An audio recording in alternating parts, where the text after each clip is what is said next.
स्वामिनारायणः साक्षादक्षरः पुरुषोत्तमः सर्वेभ्यः परमां शान्तिम् आनन्दं सुखमर्पयेत्। वसुदेवसुतं देवं कंसचाणूरमर्दनं देवकी परमानन्दं कृष्णं वन्दे जगद्गुरुम्। ॐ अक्षरमहं पुरुषोत्तमदासोऽस्मि। ॐ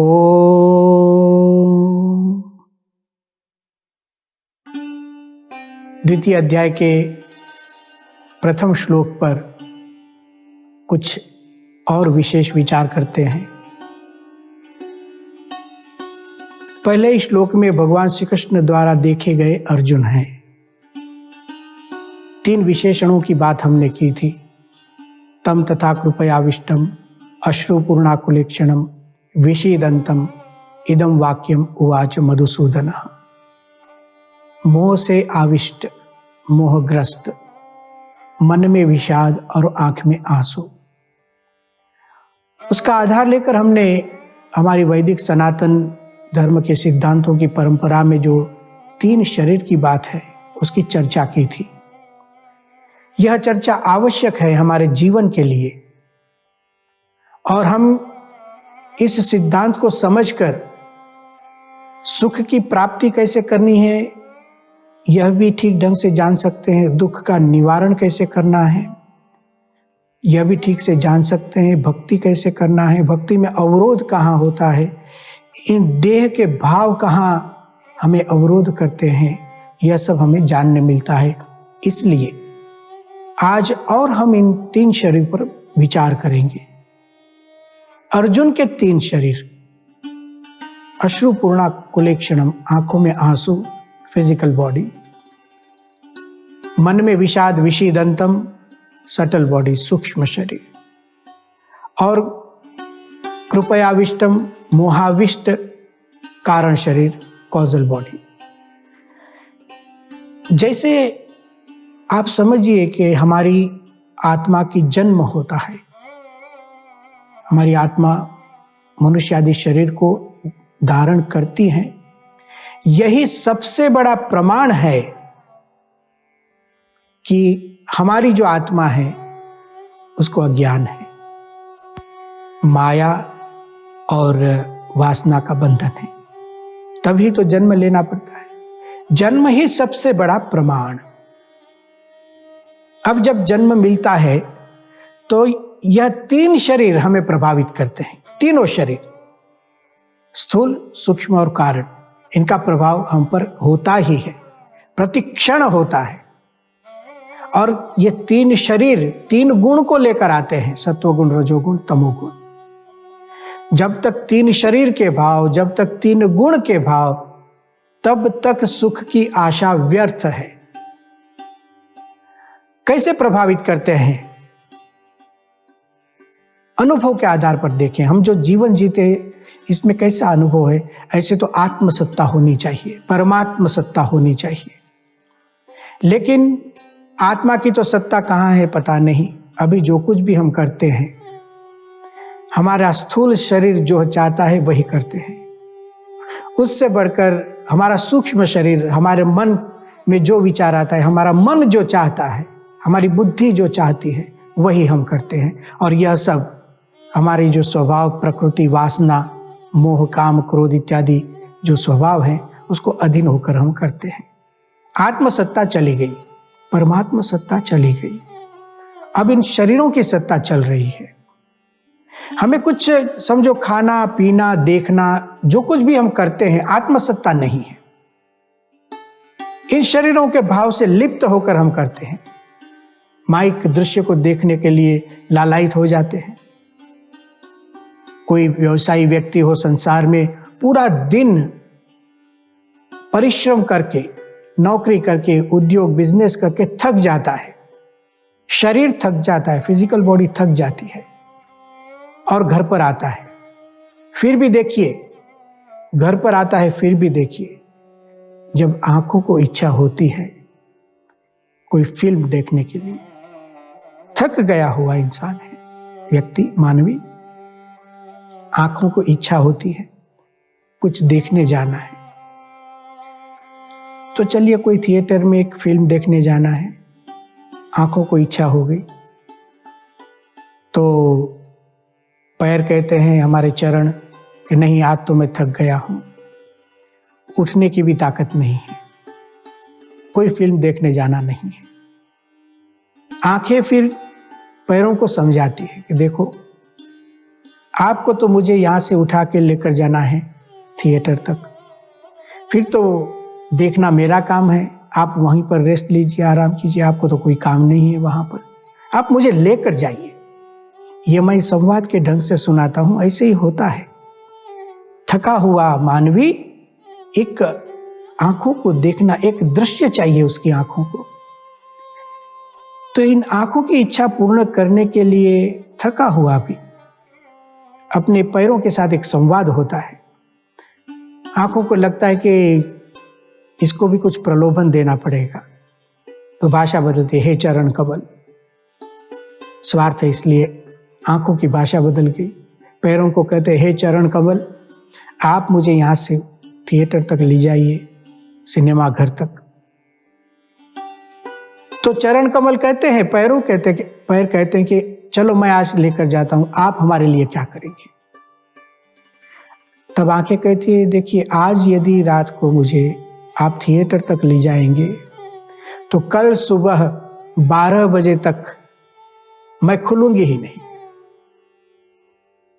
समझ में आया? देखो कैसे कॉम्प्रोमाइज होता है।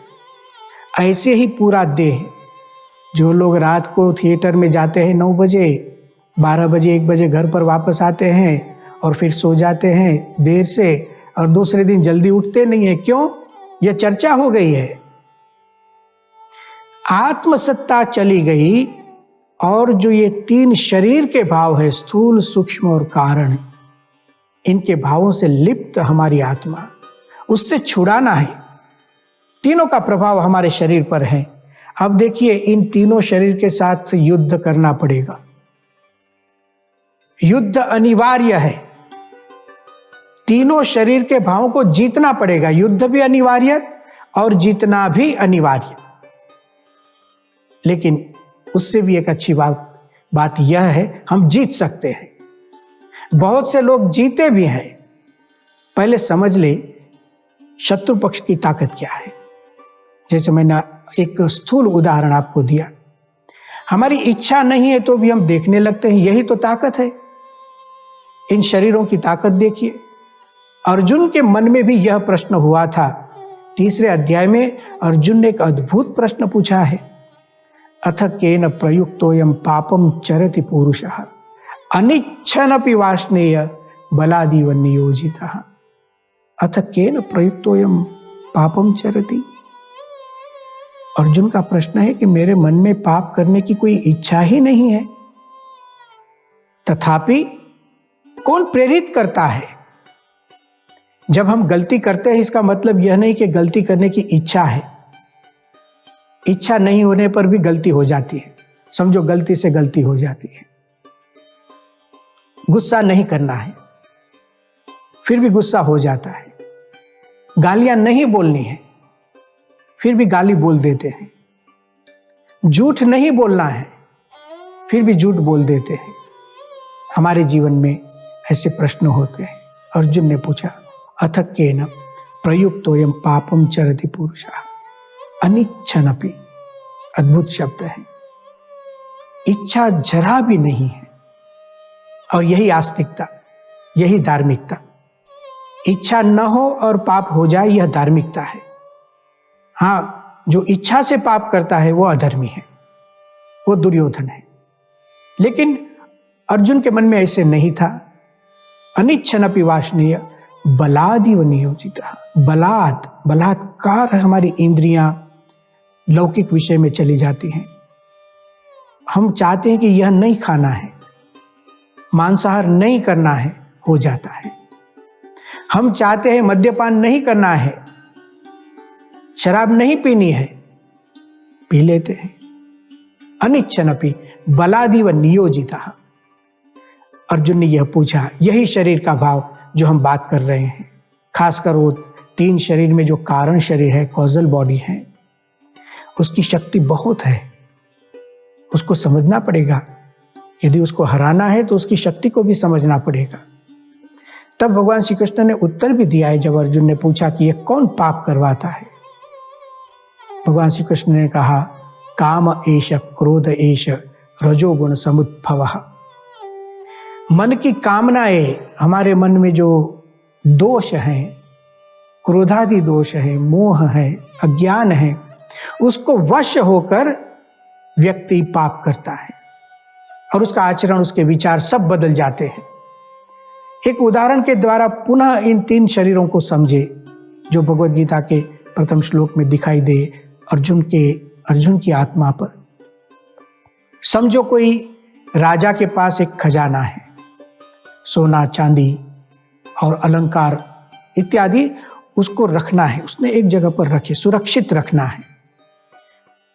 अब एक अच्छी मंजूषा में इन अलंकारों को, सोने को रखता है, फिर सोचता है कि इसकी रक्षा के लिए मैं क्या करूं। तो उसके आसपास उसकी रक्षा के लिए एक लोखंड की दीवार बनाता है। फिर राजा को होता है कि इतनी दीवार पर्याप्त नहीं, और एक दीवार बनाना चाहता हूं। दूसरी दीवार उसकी बाहर लगाता है, पत्थर की दीवार। राजा को और संतोष नहीं होता है कि नहीं, कोई चोर चोरी कर जाएगा तो तीसरी दीवार बनाता है, मिट्टी की दीवार। तो बाहर से देखे तो 3 दीवार, पहले मिट्टी की दीवार, फिर पत्थर की दीवार और फिर लोखंड की दीवार। उसमें खजाना है, मोती है, माला है, अलंकार है। अब किसी चोर को इस खजाने को लूटना हो तो अनिवार्य रूप से क्या करना पड़ता है? सबसे पहले उसको मिट्टी की दीवार तोड़नी है।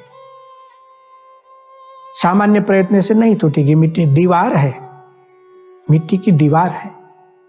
चलो किसी ने मिट्टी की दीवार तोड़ भी ली तो काम पूरा नहीं, अभी खजाना नहीं मिलेगा। दूसरी दीवार आती है, और दूसरी दीवार कौन सी है? पत्थर की दीवार है। जितने परिश्रम से मिट्टी की दीवार टूटी, उतने ही परिश्रम से पत्थर की दीवार नहीं टूटेगी। परिश्रम बढ़ जाएगा और साधन भी बदलना पड़ेंगे। जिन साधनों से मिट्टी की दीवार को तोड़ी थी, उसी साधनों से आप पत्थर को नहीं तोड़ सकते हैं। साधन बदलने पड़ेंगे, समय भी बदल जाएगा। जितने समय में मिट्टी की दीवार टूट गई, उतने ही समय में पत्थर की दीवार नहीं टूटेगी। पद्धति भी बदलनी पड़ेगी। तो देखो, रीति का भी परिवर्तन, समय का परिवर्तन, साधन का भी परिवर्तन। हाँ, श्रद्धा भी अधिक चाहिए। जैसे जैसे आप सिद्धि की ओर जाते हैं, कठिनाइयां बढ़ती जा रही है। अब आप, पहले तो मिट्टी के साथ युद्ध करना था, अब पत्थर के साथ युद्ध करना है। इच्छा तीव्र होनी चाहिए खजाने को लूटने की, तभी कर सकेंगे। और पत्थर की दीवार को भी तोड़ने के बाद काम पूर्ण होता है? नहीं, और कठिन हो गया। अब तो लोखंड की दीवार आ गई। तीसरी दीवार को भी जो तोड़ सकता है, उसमें भी साधन बदलने पर, जिस साधनों से हमने पत्थर की दीवार को तोड़ा, उसी साधनों से लोखंड की दीवार को नहीं तोड़ सकेंगे। शक्ति भी अधिक, साधन भी बलवान चाहिए, समय भी ज्यादा। अब बुद्धि से भी काम करना पड़ेगा। उसको तोड़ने के लिए एक तरीका होता है, उस ढंग से ही तोड़ना पड़ता है। श्रद्धा भी अधिक चाहिए, और खजाना लेना है, उत्कट इच्छा चाहिए, बर्निंग डिजायर जिसको कहते हैं। तो तीसरी भी दीवार वो तोड़ देगा। यह तो एक उदाहरण है। सिद्धांत यह है, समझो जो मंजूषा है हमारी आत्मा, वह एक सुवर्ण मंजूषा तुल्य है, और उसके अंदर परमात्मा, परम ब्रह्म, अक्षर ब्रह्म, हमारे गुरु का स्थान, वह हमारी आत्मा में है। वह अलंकार है, अद्भुत गहने हैं, लेकिन उसको लेना हो तो उसके आसपास 3 दीवारें लगी हैं, तीनों को तोड़कर अंदर जाना है। साधना है हमारे आत्म तत्व को पाने की, परमात्मा तत्व को पाने की, हमारे गुरु के साथ एकाग्रता प्राप्त कर एक प्रसंग, एक स्नेह और एक परमात्मा के अनुभव करने की बात है। तीनों दीवारों को तोड़ना पड़ेगा। पत्थर की पहले मिट्टी की दीवार आएगी सबसे पहले। इसका मतलब है स्थूल शरीर को जीतना पड़ेगा। यह अनिवार्य, कंपल्सरी है। स्थूल शरीर को जीतना, इसका मतलब क्या होता है कि हमारे सबसे पहले हमारे जो फिजिकल बॉडी है उसको शुद्ध और पवित्र रखें। नियम युक्त जीवन होना चाहिए, सदाचार युक्त जीवन होना चाहिए, आहार विहार में विवेक होना चाहिए। श्रीमद् भगवद गीता ने कहा, युक्ताहार विहारस्य योगो भवति दुःखः। आहार और विहार योग्य होने चाहिए। हम जो खाना खाते हैं वो पवित्र होना चाहिए। हमारे भारतीय वैदिक सनातन धर्म की परंपरा में शाकाहारी जीवन पद्धति होनी चाहिए। मांसाहार का त्याग होना चाहिए, क्योंकि हम जैसा अन्न खाएंगे ऐसा मन होता है। तो फिजिकल बॉडी को जीतना है तो पहले आहार शुद्धि आवश्यक है। दूसरी बात है, केवल आहार शुद्धि तो एक जिह्वा का संयम हुआ, प्रत्येक इंद्रियों पर संयम प्राप्त करना है। आंखें भी आहार करती हैं, उसका संयम भी आवश्यक। नियम रखो, क्या देखना और क्या नहीं देखना, क्या सुनना और क्या नहीं सुनना। हमारे शास्त्रों ने हमको समझाया है। भगवद गीता ने कहा, यह शास्त्र विधि उत्सृज्य वर्तते काम कारतः न स सिद्धिम अवाप्नोति न सुखम न पराम गतिम। हमारे शास्त्रों ने जो नियम दिए हैं, इन नियमों को जो तोड़ देगा और एक स्वच्छंदी जीवन जिएगा तो उसको सुख कभी नहीं, शांति कभी नहीं होगी। आहार शुद्धि, जितना विश्व में दिखता है सब देखने जैसा नहीं होता है। अश्लील दृश्य मत देखिए। हमारे कुटुंब में हम लोग साथ में रहते हैं, हम टीवी देखते हैं, टीवी देखने का निषेध नहीं, विवेक चाहिए। अश्लील दृश्य जिससे हमारे मनोविकार बढ़ते जाए, वासना बढ़ती जाए, कामादि दोष बढ़े, ऐसे दृश्य क्यों देखते हैं? स्थूल शरीर को तो पहले जीतिए। आहार शुद्धि, ऐसे प्रत्येक इंद्रिय में, सुनने में भी जैसे हमने कहा, उसमें भी एक विवेक होना चाहिए। भगवान के भजन सुनिए, हिम्मत बल की बात सुनिए, जिस क्षेत्र में हम कार्य करते हैं उसकी बात सुनिए। उन विषयों उनकी बात सुनने से तो हमें प्रगति होगी हमारी, लेकिन जिन बातों को सुनने से, जिन गीतों को सुनने से मन में विकार हो तो स्थूल शरीर में भी प्रश्न हो जाएंगे। नियम का पालन करना, स्थूल शरीर को जीतना, इसका एक और एक मतलब है व्यसनों का त्याग कीजिए। दुर्व्यसनों का एडिक्शन मत कीजिए।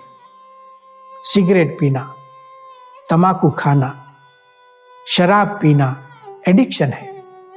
और फिर कोई व्यक्ति एडिक्शन में जाए, एडिक्शन का भी एडिक्शन होता है, उसको छोड़ नहीं सकता। एक प्रकार से पागलपन आ जाता है, परवशता आ जाती है, बलहीनता आ जाती है। और जो कर्तव्य लेकर बैठा है, जिस कुटुंब में रहता है, जिस समाज में रहता है, वहां प्रश्न हो जाते हैं। आध्यात्मिकता का भी अनुभव नहीं होता है। फिजिकल बॉडी को फिट रखना हो तो व्यसनों का त्याग कीजिए, एक शाकाहारी जीवन पद्धति का अनुसरण कीजिए। साथ साथ हमारे शास्त्रों में जिस ढंग से तप का आदेश, तपस्या का आदेश है, उसका भी स्वीकार कीजिए। एकादशी का व्रत रखिए, वैज्ञानिक साइंटिफिक है। शास्त्रों ने कहा इस ढंग से, हाँ साइंस तो अपने ढंग से बताएगा, हमें तो आध्यात्मिक ढंग लेना है। संयम सीखिए, उपवास को सीखिए, विषयों का त्याग करना सीखिए। तो इतना जब करेंगे हम, तब स्थूल शरीर जीता जाएगा। प्रमुख स्वामी जी महाराज जो हमारे गुरुदेव और आज हमारे गुरुदेव महंत स्वामी जी महाराज, जो भी मुमुक्षु उनको मिलने आते हैं उनको कहते हैं कि पहले आहार शुद्ध करो, व्यसन मत करो, पवित्रता रखो। स्थूल पवित्रता, फिजिकल बॉडी पवित्र रहेगी तो आप आगे कुछ काम कर सकेंगे। अब दूसरी बात आती है कि जो हमारा सूक्ष्म शरीर है, सटल बॉडी है, जहां अर्जुन का विषाद था, हमारे मन में भी प्रश्न चल रहे हैं। शंका, भय, क्रोध, सूनापन, पीड़ा, दुख इत्यादि, स्ट्रेस हम जिसको कहते हैं, यह सब मन के भाव है। अब उसको भी जीतना है, क्या करेंगे? उसके लिए सबसे पहली बात सद्विचार, पॉजिटिव थिंकिंग कीजिए। अब पॉजिटिवनेस क्या है, यह पॉजिटिव थिंकिंग है क्या? पॉजिटिव थिंकिंग का मतलब है हमारे पास जो शक्ति है उसका विचार कीजिए।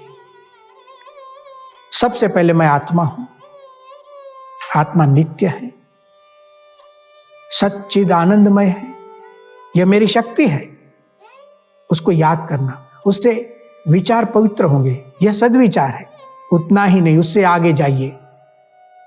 परमात्मा मेरे हृदय में निवास करते हैं, परमात्मा बल का वैभव ले लीजिए, परमात्मा शक्ति का चिंतन कीजिए और देखिए मानसिक रोग दूर हो जाएगा। भगवान मेरे साथ है। और भगवान के अखंड धारक हमारे जो गुरुदेव होते हैं उनको याद कीजिए, उनका बल लीजिए। मुझे भगवान प्रत्यक्ष रूप में गुरु के स्वरूप में मिले हैं। मेरे जो गुरु हैं वह साक्षात नारायण स्वरूप है, वह मेरी साथ है। यह प्राप्ति का विचार, यह करने से मानसिक निर्बलता दूर होती है।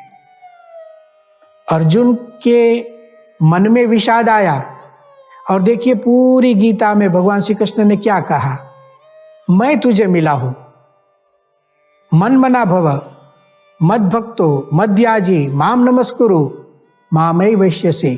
तू चिंता मत कर, मेरा भक्त बन जा, मेरी शरण में आ जा। था ही शरण में, फिर भी कहा। ऐसे विचार, तो फिर घबराने की जरूरत क्या है अर्जुन? भगवान श्री कृष्ण यह कहना चाहते थे। मन को जीतने के लिए सद्विचार कीजिए, स्वस्थ चिंतन कीजिए। स्वस्थ चिंतन का मतलब आध्यात्मिक चिंतन, आत्मचिंतन, परमात्म चिंतन, गुरु का चिंतन, सिद्धांतों का चिंतन, शास्त्रों में जो कुछ कहा गया उसका चिंतन कीजिए। अब तीसरी बात आती है, कारण शरीर को कैसे जीते। जो हमारी कॉजल बॉडी है, प्रकृति, स्वभाव, दोष, अज्ञान, अविद्या, उसके लिए एक ही उपाय, भगवान की शरणागति। दैवी येषा गुणमयी मम माया दुरत्यया मामेव ये प्रपद्यन्ते माया मेताम तरन्ति ते। भगवान श्री कृष्ण ने कहा दुरत्यय माया है, लेकिन भगवान की शरण में जाने से हम माया को तैर जाते हैं, मायातीत हो जाते हैं, गुणातीत हो जाते हैं। तो भगवान की उपासना, तमेव विदित्वाति मृत्युमेति नान्यः पंथा विद्यते यनाय। परमात्मा की उपासना के बिना, परमात्मा की भक्ति के बिना, परमात्मा के आश्रय के बिना हम कभी भी माया को विनष्ट नहीं कर सकते हैं, मायातीतता का अनुभव नहीं कर सकते हैं। तो तीन शरीर, स्थूल, सूक्ष्म और कारण, इन तीनों को जीतना हो तो क्रमशः नियम का पालन कीजिए।